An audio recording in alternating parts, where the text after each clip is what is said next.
حضور اکرم صلی اللہ علیہ وآلہ وسلم نے وحی کے رک جانے کے زمانے کے حالات بیان فرماتے ہوئے کہا کہ ایک روز میں چلا جا رہا تھا کہ اچانک میں نے آسمان کی طرف ایک آواز سنی اور میں نے اپنا سر آسمان کی طرف اٹھایا۔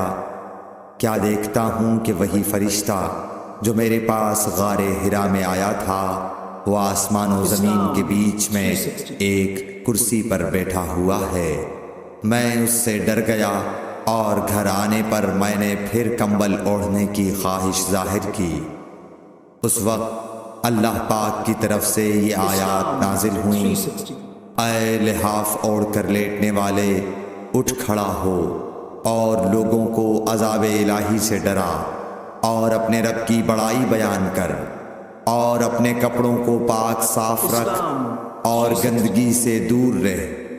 اس کے بعد وہی تیزی کے ساتھ پے در پے آنے لگی۔ صحیح بخاری حدیث نمبر 4۔